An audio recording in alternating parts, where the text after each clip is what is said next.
Hello, and welcome to a PokemonXD Gale of Darkness video, where today we'll be completing the game with the Primeape line. Now, I've always enjoyed Primeape as a Pokemon, especially from the anime when it stole Ash's hat and evolved, and he took it to the World Championships of Fighting or something. I don't remember exactly the full plot line, but I do remember liking that episode quite a bit as a kid. And the other thing to note is that it is January 1st, so Happy New Year, everyone! But anyway, let's go ahead and get right into it. For base stats, Mankey has 40 HP, 80 attack, 35 defense, 35 special attack, 45 special defense, and 70 speed, and gets access to mostly normal and fighting type moves. However, it does get the ever useful Earthquake and also Thunderbolt for just a little bit of type coverage. However, the main issue with this run is definitely going to be the inability to hit Ghosts with really anything, unless we get a decent hidden power type, or until we get Thunderbolt or Earthquake. But with that, let's go ahead and get right into it. Our Mankey in particular has an impish nature, raising its defense and lowering its special attack, which is pretty decent. We're not really going to use special attack too much anyway. It has the ability Vital Spirit, which prevents sleep, which could come in handy in a few different areas, and according to Bulbapedia, it gets Scratch, Leer, and Low Kick by level 10. So we go ahead and get right into it, and the first thing we need to do is teach Mimic, which allows us to hit any ghosts in the future, and any Pokemon it might struggle with. And honestly, Mankey doesn't really struggle against anything in the early game too much. It did suffer one loss due to a bad crit, but honestly it wasn't too bad at all. Abra gets taken down in just a couple of scratches, and then out comes the Shroomish. Now I try to go for Low Kick to do as much damage as I can to the Horsey, but because Low Kick's damage is based on weight, it actually doesn't do much damage at all, so I decide to switch over to Scratch, which luckily gets a critical hit, nearly taking down the Horsey, so I'm able to take it down with one more Scratch. And then all that's left is the Shroomish. But as we can see here, even though Mankey has a decently high attack stat, it really doesn't do that much damage, because its moves are only 40 base power or an inconsistent Low Kick, unless I know the actual weights of every Pokemon. So until I get a better fighting type move, it's going to be a bit of a struggle to take down anything in a single hit. But luckily I'm able to get past this battle with a little bit of luck, and Shroomish not using Tackle to take me down. And the old man goes down. Now at level 15, I finally get the move Karate Chop, which is a pretty decent fighting type move, has a high critical hit rate, and is 50 base power, raised to 75 with Stab. So we move right along to the Cypher base, and I decide to actually take down Red, and that's because I do super effective damage against his Houndour. Unfortunately, it's faster, and it takes me down to nearly half health with a single Shadow Blitz, but I take it down in a single hit with Karate Chop. Now the Slugman does poison me, so I'm on a bit of a timer, but I get a crit and take it down in a single hit. So a little lucky, but we get past it, and at level 28, I evolve into a Primeape, which should definitely help with the amount of damage I do, and my ability to survive hits a little better. Anyway, with a new evolution means new stats, and not teaching Rage. It has 65 HP, 105 attack, 60 defense, 60 special attack, 70 special defense, and 95 speed, so I should be able to outspeed most things even in the late game, and I should be able to do quite a bit of damage to them as well. Unfortunately, its bulk isn't all that great, so I can see myself taking quite a bit of damage, especially later in the game. But for now, it should be fine with some of the easier Pokemon around. So, let's go ahead and move right along to the fight against Lovrina. She leads with a Love Disc and a Beautifly. I go for Karate Chop, taking down the Love Disc in a single hit. Out comes Roselia. Now Beautifly is going to use Gust on me, which is doing a little bit of damage. I go for Scratch, which isn't a one-shot on Roselia. It sets up a Leech Seed, so now I'm taking Leech Seed damage and the Gust. I go for another Scratch to take down the Roselia, and what really matters here is being able to take down the Delcatty in a single Karate Chop. Gust is taking me down pretty low, and the Leech Seed is transferred to the Delcatty. I am able to take it down in a single shot though, and I lose to the Beautifly. Luckily the answer is pretty obvious. All I need to do is do as much damage as I can on the first turn to the Beautifly with Scratch. It uses Gust, and now I'm going to mimic the Gust in order to take down the Roselia. And even though I've taken a little bit of damage here, down to half, I should have enough health to survive the rest of it. I go for Scratch to finish off the Beautifly. Out comes Roselia, who now should be a one-shot with Gust, which it is. Okay, that's good. And then out comes Delcatty, which I know I can already one-shot. And the water guns from Love Disc, as long as it doesn't get a crit, isn't really doing that much damage to me. So one more Karate Chop should finish it off. And that's Liverina on the second attempt. Not bad. And of course a new year means a new obligatory Mirror B. Happy New Year, Mirror B. How you doing? Good to see you're hanging out with your friends. Anyway, at level 36, I get the move Seismic Toss, which I'm going to teach over Low Kick just because it's consistent damage that I can always rely on. At the Real Game Tower, I pick up my two favorite TMs, Protect and Hidden Power, and I decide to teach it soon after, and it's Hidden Power Water. Now that by itself wouldn't be too bad, but it's only 33 base power, so it's really bad. And the low special attack doesn't help either. I get the move Body Slam, and I teach that over Scratch. And usually I don't really go over many random battles against trainers. However, this one is notable because this is the same battle that another mono fighting type struggled with, Hariyama. And just the same, Primeape has a real issue with it. And that's mostly because of the Misdreavus here. Now, she has other Pokemon that are just as strong or stronger than the Misdreavus here. However, they all go down in one hit. But as you can see here, my Hidden Power Waters are doing about a quarter to the Misdreavus, so it's going to be a 4-shot, which isn't great, especially if I had any of the other Pokemon paired up with it doing a ton of damage. But I eventually beat her and move on to Snaddle, who leads with a Quagsire and a Lantern. And I go for Body Slam here to hope for a paralysis chance on the Quagsire. I don't get it, but I finish off the Quagsire after a second one anyway. And then out comes Lunar Tone. Now this is what really matters. How much does Karate Chop do? Not a one-shot. It does take it down to about a third of its health, but it's not a one-shot. And it sets up Shadow Sky. So I'm going to be taking constant chip damage. I take down the Lunar Tone, but I'm already too low a health and lose to the Lantern. Okay, well something needs to change, and that something is going to Pyrite Coliseum to go pick up a little something, and that something is the Brick Break TM, which is a 75 base power fighting type move that I teach over Karate Chop. And we go back into the battle against Snaddle. I go for Brick Break into Quagsire, get a crit and take it down, so it might still not have been a one-shot. Lantern goes for Shockwave, not really doing that much damage to me. Brick Break takes down the Lunar Tone in a single hit, out comes Cast Form. Another Shockwave. I go for Brick Break to take down the Cast Form in a single hit, and then out comes Matang. Now I do think that it's not going to be a one-shot with Brick Break, however it gets a critical hit and takes down the Matang anyway. And then all that's left is the Lantern, who goes down to one more Brick Break, so that's Snaddle on the second attempt. Okay, well soon after, at level 45, I get the move Cross Chop. Now this is a very powerful fighting type move, however it's only 80% accurate, and I really don't want to have to deal with bad accuracy, so I'm not going to teach it for now, but if I need it later, I'll teach it. Instead, I'm going to teach Protect over Seismic Toss before I go into the battle against Gonzap. Now he leads with an Electrode and a Nuzleaf, and I go for Protect here to not get hit by Fake Out, go for Brick Break to take down the Electrode, and luckily I don't get paralyzed. Nuzleaf goes for a Hyper Beam, not really doing that much damage to me. I go for Body Slam to try to paralyze the Vileplume, and I do actually paralyze it. Unfortunately, it gets off a Sweet Scent. So now all the Hyper Beams are 100% accurate. I go for Body Slam to finish off the Vileplume, and then out comes Whiscash, which is another Pokemon that I think might be able to survive a Brick Break. I go for it, and it actually goes down in a single hit, despite how tanky it is. Okay, well, I go for Protect here, just to heal up a little bit before I try to take down the Skarmory. It survives one. Hits with Aerial Ace, not doing too much damage to me. And another Brick Break should take it down. And then all that's left is the Nuzleaf, who's left recharging, and I take it down with a Brick Break. Okay, well, first attempt Gonzap. At the top of the pyramid, I get the move Earthquake, which I'm going to teach over Hidden Power, and we move right along to the battle against Gorgon. Now I go for Brick Break on the first turn to take down the Celio, because it's part Ice type. Out comes Slowking, I go for Earthquake, doing enough damage to take down the Lairon, and nearly taking down the Slowking. It does hit me with a very weak Confusion though. I go for Protect anyway, just to play it safe. And then I go for another Earthquake, which takes down the Slowking and the Ursaring.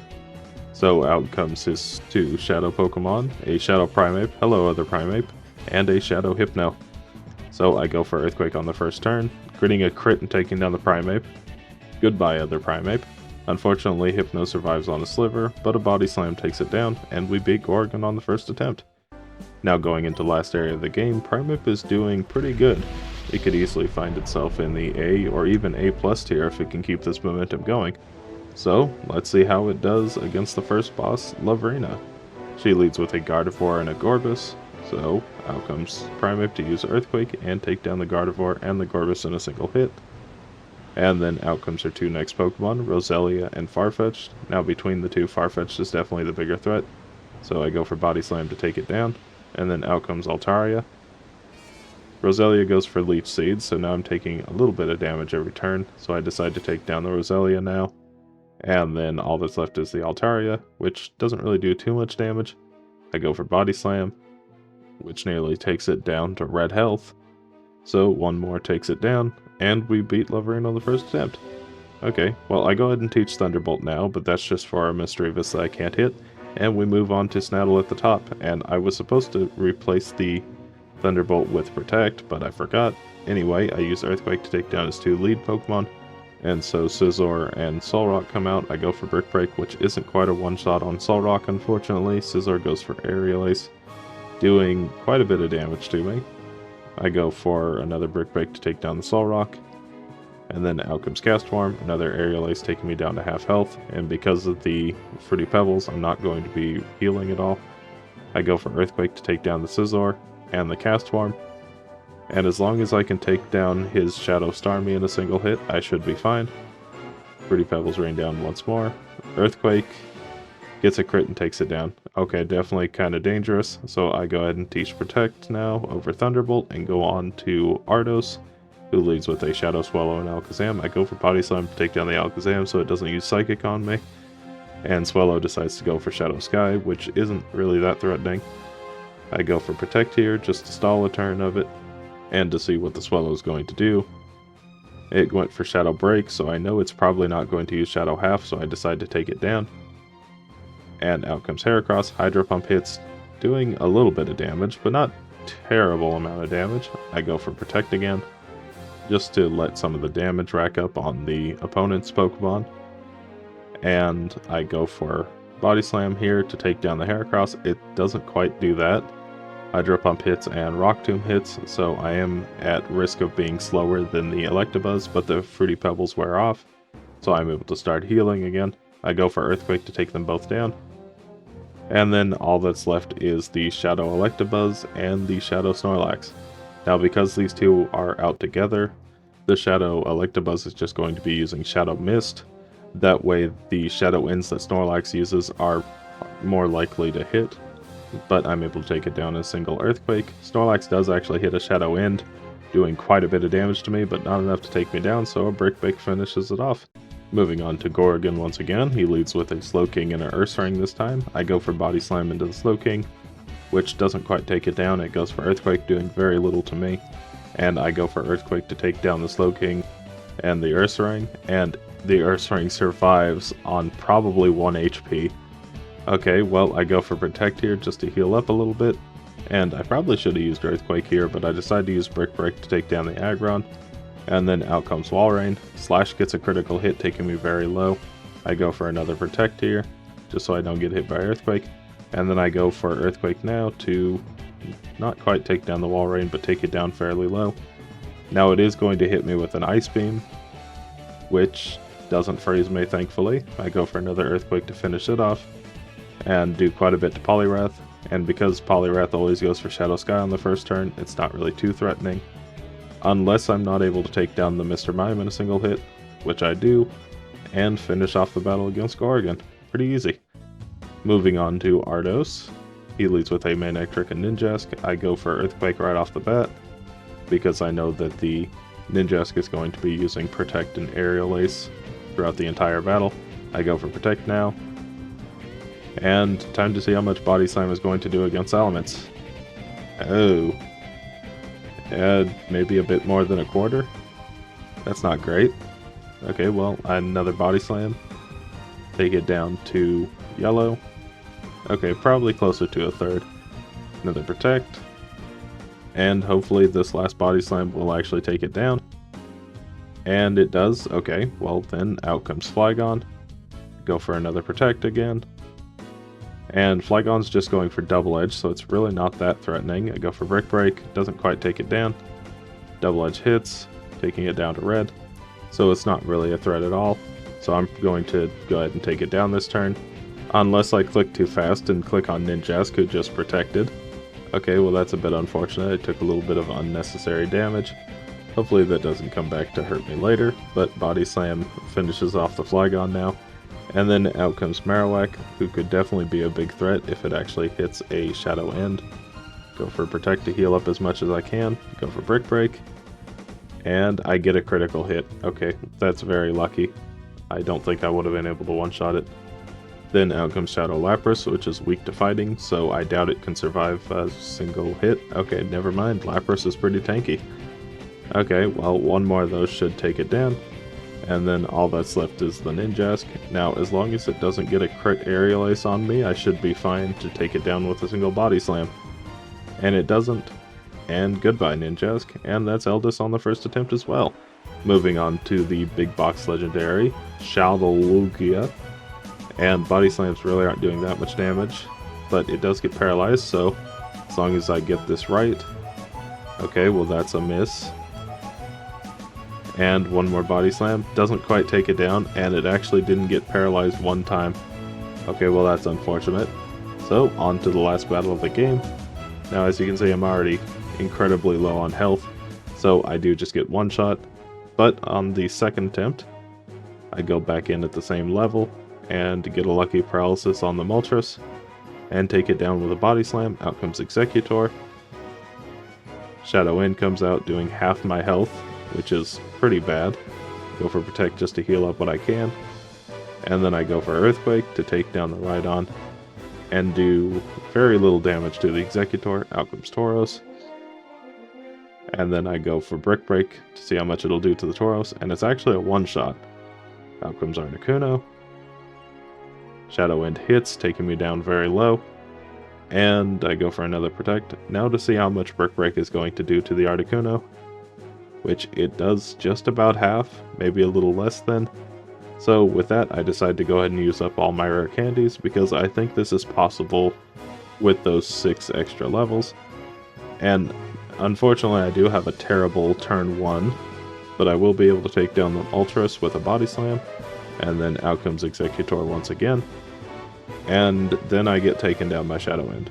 Okay, well, you might think just a bit unlucky, but here I am at level 83, and attempt number 16 against Gravel, and that's because, as it turns out, I really should have gone back before I used the rare candies and leveled up some.